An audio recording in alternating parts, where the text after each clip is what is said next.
Are we on the internet? All right, looks like I got levels. Looks like I'm streaming. All right, I think we're good to go. Hello again. This is Foghorn with another installment of Flight School Academics for this, the 3rd of November, 2018. This presentation is part of an ongoing series of academics for the members of the Aurora Republic, a premier role-playing organization in Star Citizen.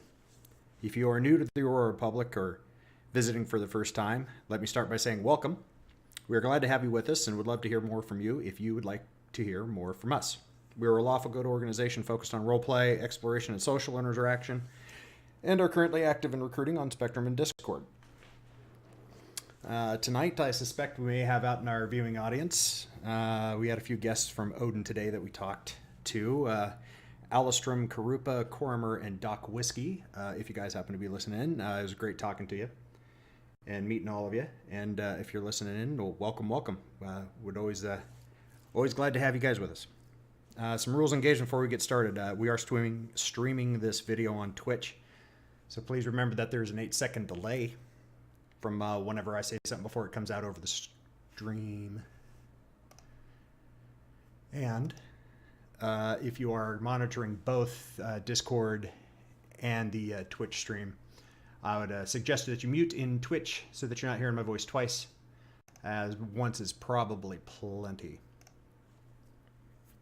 I am monitoring the Twitch chat as best I can for questions, but I'm not making you any guarantees. If you can post one in there, I will, and if I see it in time, I will stop and repeat the question for the recording and before I give you an answer, and I'll answer it to the best of my ability. Tonight, we're going to talk the next section of our combat aviation basic fighter maneuvers, and it's going to be gun employment. We have talked turn circles, and we're going to review that real quick before we hit into the meat of what you need to employ the gun properly and ensure that you make that bad guy out in front of you go away permanently. So, without further ado, turn circles.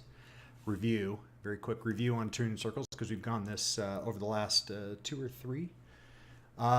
Review pursuit curves, remember these. Lead, pure, and lag. Depends on where you're putting your gun cross, which one of those you're pulling. They serve different aspects of the BFM problem. Either solving range, solving aspect, solving range, aspect, lead, and angles.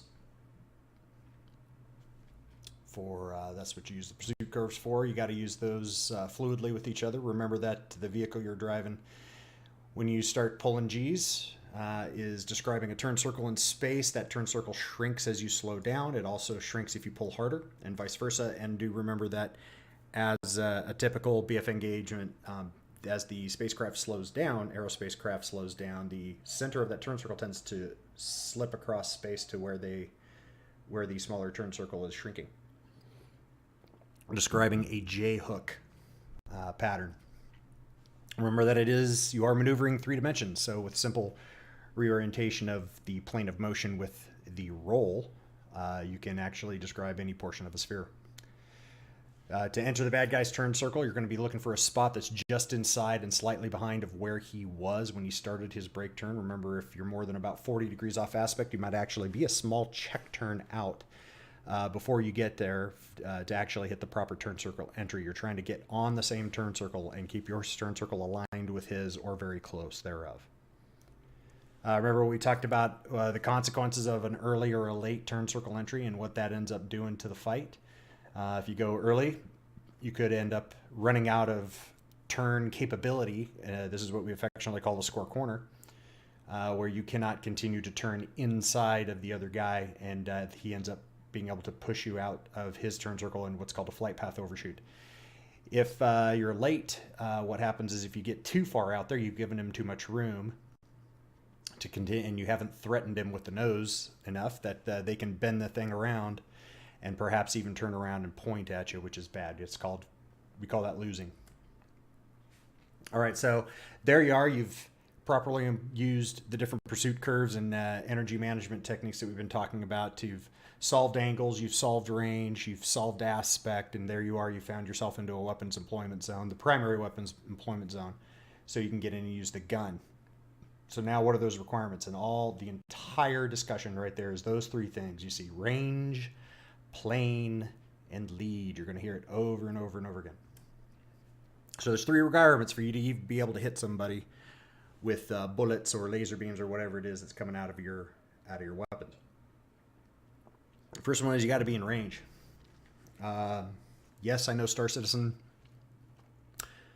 cheats a little bit in that, they say these are energy weapons, but they're not actually shooting lasers because those move at the speed of light, and you don't really have to worry about pull and lead. You just have to aim, and they don't make a pulse the way creating a laser bullet like they do in Star Citizen. But everybody knows that that's called Star Trek, and they don't really want to play that. Star Citizen's about dogfighting in space, so they actually make everything turns into a ballistic round. Basically, it's not affected by gravity per se, but it does fly in a straight line. It does have a finite size, and it is flying an actual path and can be mathematically described as a spot in space that's moving. Therefore, in other words, it's a bullet, whether it's a laser bullet or a physical bullet.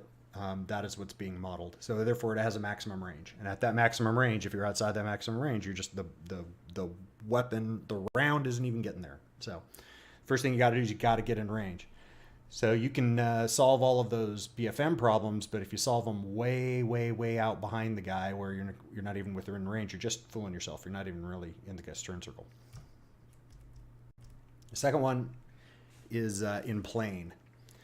This one actually seems very intuitive, but it actually has to be said that if you're not actually, if the weapon is not in the same plane of motion, now that doesn't, in 6 Degrees of Freedom, that is not dependent on the orientation of the vehicle.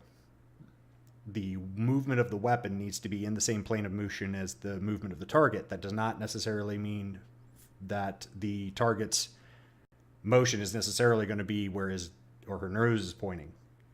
In 6 Degrees of Freedom, it's the velocity vector. Where's the velocity vector pointing? So if they're skidding sideways and the velocity vector is out the left side of the airplane, that's where the plane of motion is not necessarily where the nose is pointing. That can be a way that a wily bandito could be giving you a head fake, because they could be turning one way and pointing the nose, and of course you naturally think that's where he's going to go, but then he actually uses maneuvering thrusters and points a vector off a different direction.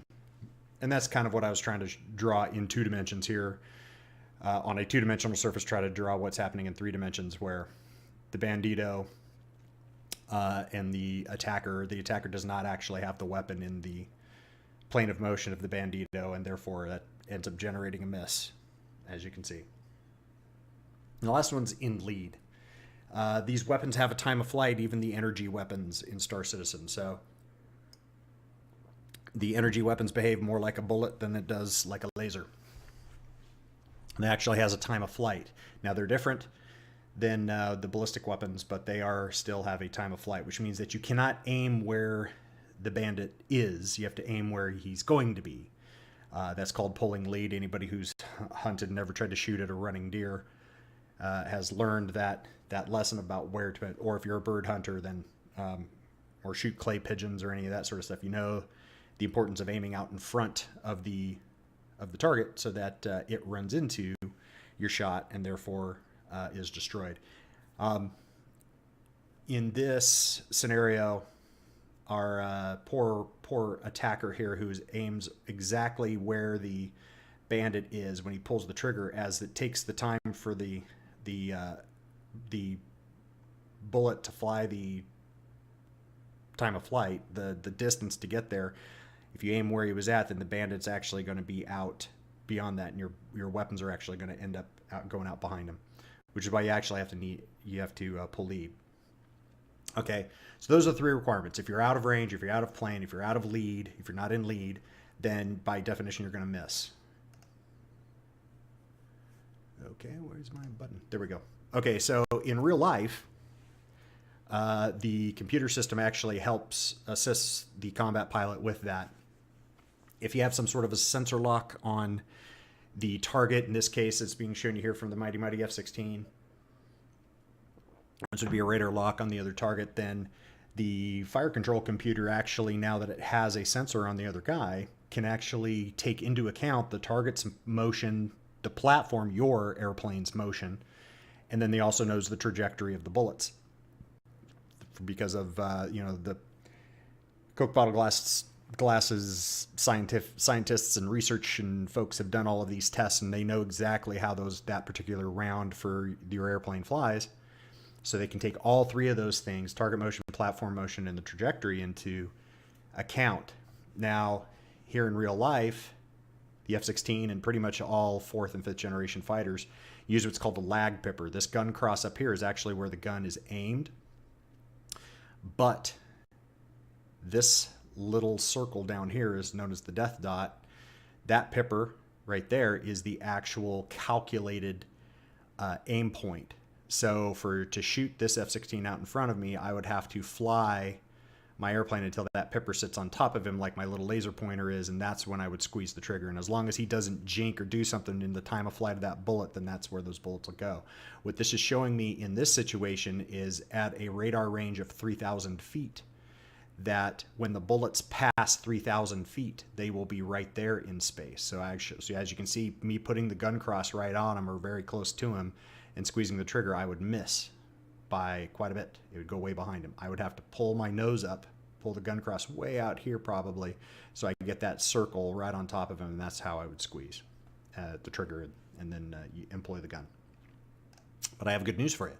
In Star Citizen, with the IFCS and more importantly, the fire control system that they have ubiquitously across all of the different platforms, it also takes target motion, platform motion, and the trajectory of the round into account. Noobifier actually has a lot of good videos on these. I would say go look at his. And he has a good discussion of stripping off the different weapons off of your bird that you're going to fly, and exchanging them all for the same type. So to not mix like laser repeaters along with ballistic weapons and stuff like that, because the rounds have a different speed and therefore they will have a different pipper position, and the fire control computer in the ships will show you 2 different lead or 3 different pippers depending on, they'll show them to you simultaneously depending on what weapon types you have installed on the ship. So he suggests you can have different sizes, but have all the same type so that they all end up one pipper. So all the lasers all end up using one pipper. The ballistics will have a different pipper. The neutron guns will have a different pipper. So have all of the same type, even if they're different sizes. So they'll all just have one pipper that you're aiming with instead of having multiple pippers. And they're actually going to do larger DPS for that way, assuming you can hit. So of course, all of that is always caveated that you can put the rounds on the target. But if you're only using one pipper, then you're always going to be hitting with all those guns at that same spot, even if they're different sizes. Okay, so like I said, target motion, platform motion, and the trajectory. So when you look out there and you see your Bandito out there that you're going to go shoot, if you take a look at the velocity vector, you actually have 2 different pipper types that are available to you in Star Citizen, and it's an option on your options menu that you can set whether you want a lead pipper or a lag pipper. They do exactly the same thing. They are 100% identical in every effect. It's nothing more than just how do you prefer to have the information displayed to you. A lead pipper, and here's the gun cross that would be in your HUD, whichever type of ship you're flying. But the lead pipper actually just does the same thing as what I showed you with the F-16, only in reverse.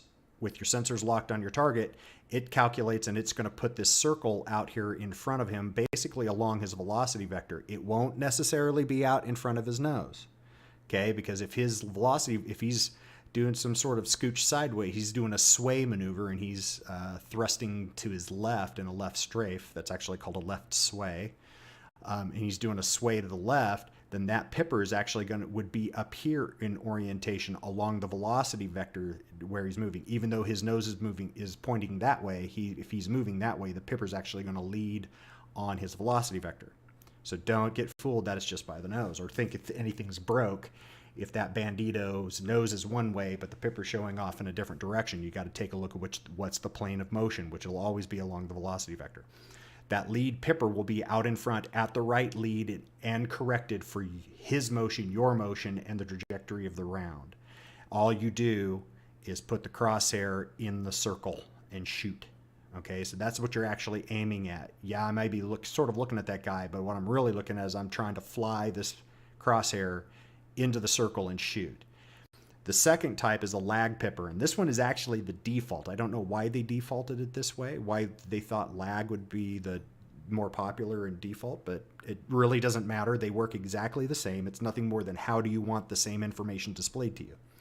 So the lag pipper is on a little rubber band, a dashed rubber band that's coming off of the gun cross, and it does the exact same thing as a lead pipper, only in reverse. It says, okay, if you put this circle on the guy, that's where your bullets should hit, assuming he does not flinch within the time of flight of the round. There's defense can always jink, because this situation is only correct right now for this second.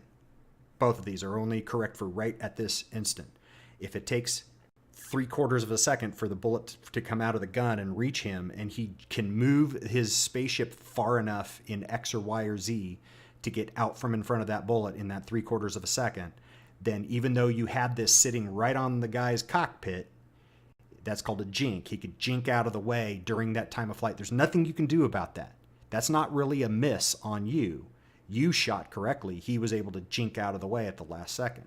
It's just part of the game. Okay? So whether you want a lead pipper or lag pipper is 100% personal preference. I personally use a lead pipper just because I'm a huge Wing Commander fan, and this is all that was available to you through most of the Wing Commanders, I think all. So I just got used to it over the years. And then even though the F-16 uses a lag pipper, it's presented to you without any of the rubber band and all that sort of stuff. It's kind of done because this right here really doesn't tell you much. It doesn't really give you any useful information. This is what you're aiming with. This is what I'm aiming at. In a lead pipper situation, that's what I'm aiming at. In a lag pipper situation, this is what I'm aiming with. So there you go in a nutshell. That's it, quick and dirty, I hope. Oh yeah, forgot one more thing. I also, while I was searching around making up these slides and things, I found this might be a little bit old and dated, but I think it still does it. Star Citizen also gives you a little bit of interesting information right on the pipper itself. These are obviously lag pippers, but when you're squeezing the trigger, you get a flash. Those 4 yellow flashes around the edges, indicating that you're shooting. If you get a hit, you get a momentary X. It puts an X over the where the pipper was just for that fraction of a second when the bullet hits. So you're like, okay, I got hits without even having to look away from the pipper.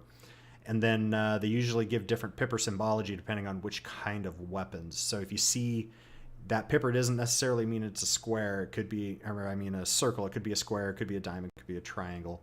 I think it's still doing that in 330 here in the PTU. Don't quote me on that until I actually might look at that tonight, as we go flying around.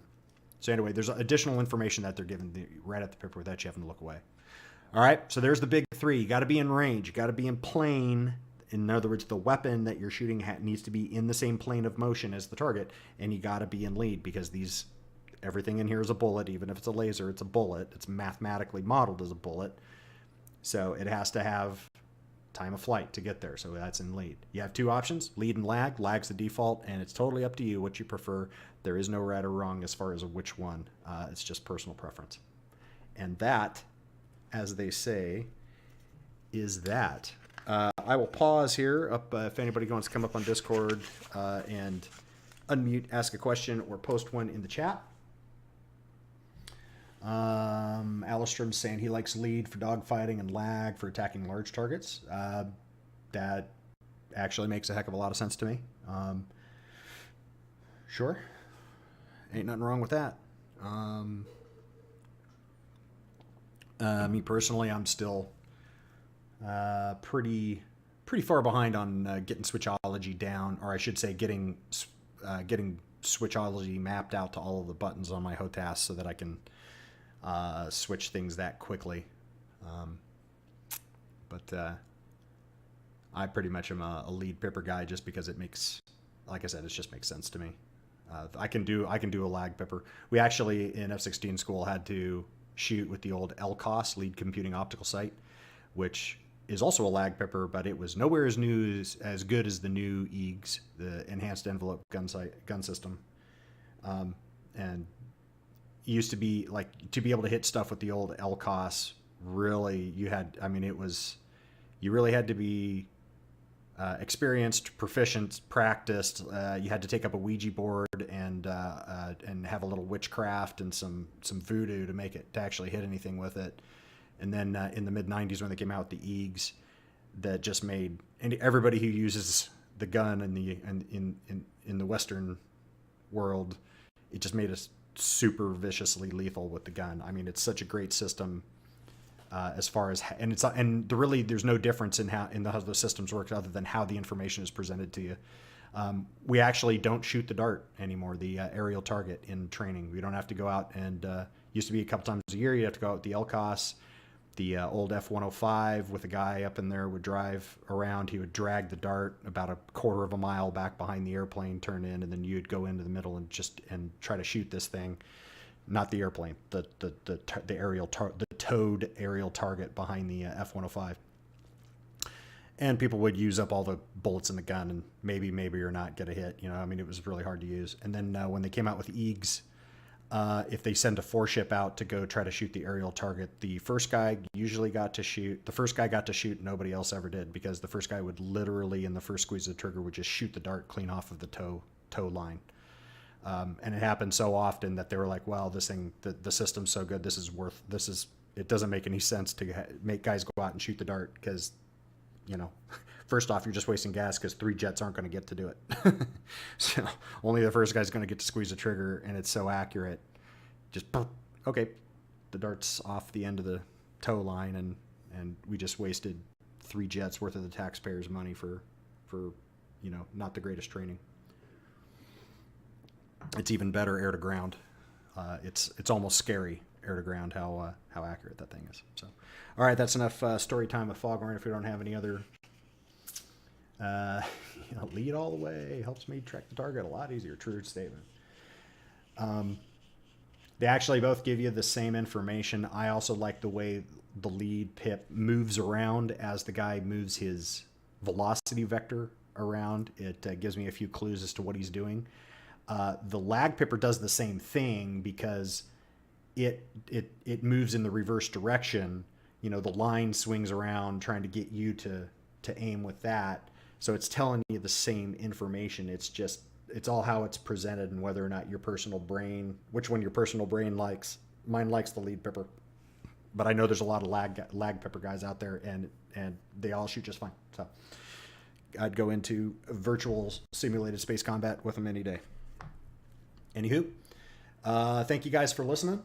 I'm going to go ahead and wrap it up without any other questions. And if anybody's interested, you can see our information there. This wraps up this installment of Academics with Foghorn.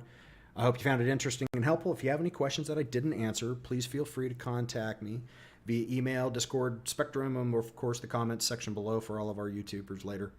I will answer it to the best of my ability as quickly as I can. If you are part of the Aurora Republic membership and haven't hit the follow or subscribe buttons as appropriate for which platform you're watching this on, then please hit it immediately and enable notifications so you can remain up to date whenever we stream or post new content. If you're a visitor to the channel, please also hit those buttons as your feedback really does help us, and we are striving to improve our content. You can always find out more about us on our website, which is aurorarepublic.space, on Spectrum, which is robertspaceindustriescom/orgs/Aurora rep. And of course, if you're watching on Twitch and YouTube, you've already figured out how to get here. I will see you next time. This is Foghorn signing off, wishing you a pleasant remainder of your morning, afternoon, or evening. Thank you very much for watching.